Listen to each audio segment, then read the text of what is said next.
Dear students, video के first part में हमने इस चैप्टर का आधा पोर्शन पढ़ा था। आज हम बाकी का बचा हुआ पोर्शन इस वीडियो के सेकंड पार्ट में पढ़ेंगे। तो ये स्टार्ट करते हैं। He kept meeting students whenever and wherever he could, urging them to break free of the shackles of poverty, tradition and ignorance, motivating them to dream big and aim for the sky. He kept meeting the students. अब वो विद्यार्थियों से मिलते रहे whenever and wherever he could, मतलब जहाँ कहीं भी, जब कभी वो मिल सके या उनको ऐसा अवसर मिला तो विद्यार्थियों से मिलते रहे। अर्जिंग देम, उनको प्रेरित करते रहे कि क्या करें, वो ब्रेक फ्री, मतलब ये तोड़ करके आज़ाद हो जाएं of the cycles of poverty, गरीबी या बदहाली की जो बेड़ियां हैं उनको तोड़ करके वो आज़ाद हो जाएं। ट्रेडिशन एंड इग्नोरेंस, जो परंपरा की बेड़ियां होती हैं, जो अज्ञानता की बेड़ियां होती हैं, इन सबको तोड़ करके वो आज़ाद हो जाएं। Motivating them to dream big and aim for the sky, उनको वो मोटिवेट करते रहे कि वो बड़ा ख्वाब देखें और स्काई के लिए एम करें या लक्ष्य बनाएं, मतलब ये आसमान को छू देने का लक्ष्य बनाएं। He wanted the students to question, to explore, to develop the confidence and courage to think big and live their dreams. वो चाहते थे कि विद्यार्थी जो है वो प्रश्न करें, खोज करें और अपने अंदर कॉन्फिडेंस को डेवलप करें और साहस को, टू थिंक बिग, बड़ा सोचने के लिए, एंड लिव देयर ड्रीम्स, और अपने सपनों को जीने के लिए। He was an optimist who saw innumerable opportunities at every corner and believed earnestly that India could be one of the most developed nations of the world if we harnessed our talents, made use of our opportunities and pursued a path of common sense. अब यहाँ बोल रहा है writer कि he was an optimist, वो एक आशावादी थे, उम्मीद था उनको, जिन्होंने असंख्य अवसर देखे हर क्षेत्र में, और वो विश्वास करते थे बड़ी गंभीरता से कि जो भारत है वो भी सबसे अधिक विकसित देशों में से एक हो सकता है। इस संसार जो सबसे अधिक विकसित देश हैं उनमें से एक हो सकता है, बस अगर अपने टैलेंट का सदुपयोग करें और अपने अवसरों का उपयोग करें और कॉमन सेंस के रास्ते का अनुसरण करें तो। ही reiterated that dreams transform into thoughts and thoughts result in action. उनका ऐसा मानना था कि स्वप्न जो होते हैं वो विचार में बदलते हैं और विचार जो होते हैं वो कार्य में बदलते हैं और कार्य से सब कुछ संपन्न होता है।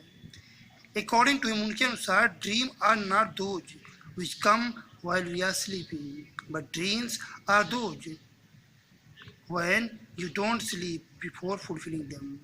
एक बहुत फेमस उनका स्टेटमेंट है कि स्वप्न वो नहीं है जो तब आते हैं जब आप सोते हैं, मतलब जो सोने के बाद आप आते हैं वो स्वप्न नहीं होते हैं। स्वप्न तो वो होते हैं जो आपको उस काम को पूरा किए बगैर सोने नहीं देते हैं। Doctor APJ Abdul Kalam set a target of interacting with 1 lakh students in 2 years after his resignation from the post of scientific advisor in 1999। 1999 में साइंटिफिक एडवाइजर के पद से इस्तीफा दे देने के बाद डॉक्टर अब्दुल कलाम जी ने एक लक्ष्य तय किया कि वो 2 सालों में 1 लाख विद्यार्थियों से इंटरेक्ट करेंगे। ही सेड, उन्होंने कहा कि I feel comfortable in the company of young people, particularly high school students. उन्होंने कहा था कि मुझे काफ़ी ज़्यादा सुकून मिलता, आराम मिलता है युवा लोगों की संगति में, खास तौर पे हाई स्कूल के विद्यार्थियों के बीच में।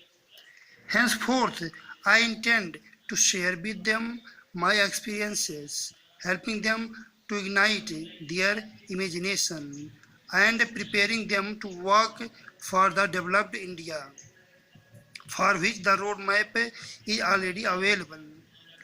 इस तरह से उन्होंने आगे कहा कि I intend to share my experiences, मैं उन विद्यार्थियों से अपने अनुभव को, मतलब उन विद्यार्थियों के साथ अपने अनुभव को शेयर करना चाहता हूँ और उनके कल्पनाओं को प्रज्वलित करने के लिए, बढ़ाने के लिए उनकी सहायता करना चाहता हूँ और उनको विकसित भारत के लिए काम करने हेतु तैयार करना चाहता हूँ, जिसके लिए रोड मैप पहले से ही उपलब्ध है.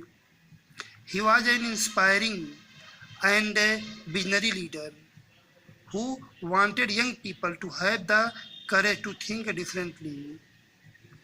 वो एक प्रेरणा देने वाले और विजनरी लीडर थे जो चाहते थे कि नौजवान लोग जो हैं वो साहस रखें भिन्न सोचने का, अलग सोचने का, टू इन्वेंट कुछ आविष्कार करने का, टू ट्रेवल यात्रा करने का.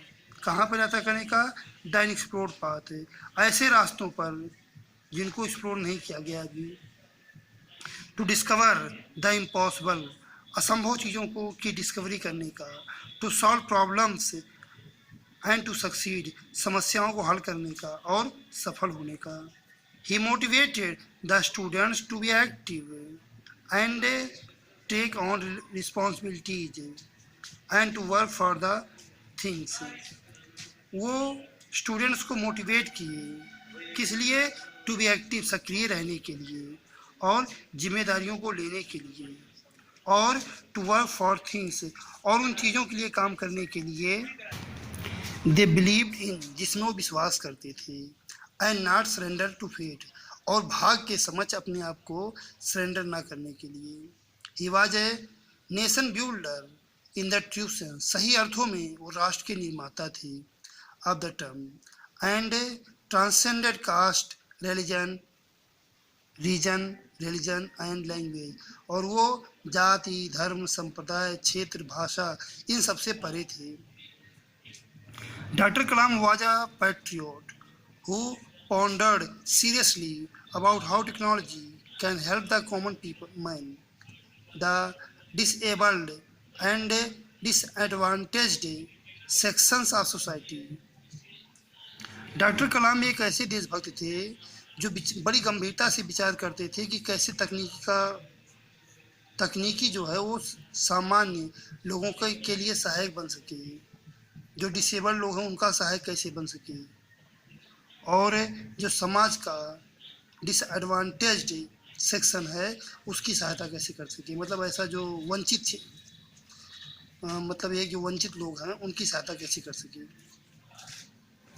When he realized that coronary stent, a small extendable tube inserted to facilitate the smooth flow of blood in heart patients cost over 60,000, he decided to make a prototype at a much lower cost. He made a safe, biocompatible and long-lasting stent from the alloy used in missile technology. जब उन्होंने ये महसूस किया कि जो coronary stent होता है, अब ये कोरोनरी स्टेंट क्या होता है? A small extendable tube inserted to facilitate the smooth flow of blood in heart patient. जो हार्ट पेशेंट्स होते हैं, जो उनके कोरोनरी आर्टरीज होती हैं, उसमें एक स्टेंट डाला जाता है, एक ये फैलने वाला ट्यूब होता है.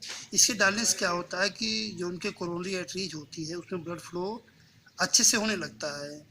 तो ये उस समय उसकी जो कीमत थी वो 60,000 रुपये थी, बहुत महंगी थी. तो उन्होंने ये तय किया कि इसका ऐसा ही प्रोटोटाइप वो बनाएंगे बहुत कम दाम में, मतलब हूबहू कॉपी प्रोटोटाइप मीन्स. और उन्होंने बनाया भी. He made a safe, biocompatible and long lasting stent. उन्होंने एक सुरक्षित, बायो कॉम्पैटिबल और लंबे समय तक चलने वाला स्टेंट बनाया. किस चीज़ से बनाया? एलोए से बनाया. एलोए क्या होता है? जो मिसाइल टेक्नोलॉजी में यूज किया जाता है उससे He collaborated with Dr. Samraju, and the two scientists developed the Kalam Raju stent, a low-priced, safe, and effective device that has been used successfully to help many patients. तो इस तरह से उन्होंने इन दो वैज्ञानिकों ने, एक डॉक्टर समराजू और डॉक्टर अब्दुल कलाम, इन दोनों ने मिलकर के स्टेंट बनाया। इसका नाम रखा कि the Kalam and Raju stent, जिसकी कीमत बहुत कम थी, सुरक्षित था और एक प्रभावशाली डिवाइस था ये, और बड़ी सफलतापूर्वक जो है ये बहुत सारे पेशेंट के अंदर लगाया गया और वो काम भी कर रहा है। Doctor Kalam was a great thinker and writer. Doctor Kalam एक महान विचारक और लेखक थे। The most famous of his books are Wings of Fire. जो उनकी सबसे प्रसिद्ध किताबें हैं वो हैं Wings of Fire, Ignited Minds, Unleashing the Power Within India, My Journey, Transforming Dreams into actions, mission of India, inspiring thoughts and indomitable spirit। तो ये सब उनके बुक्स हैं। And thus your chapter ends, and you can do all the questions asked in this chapter. Thank you.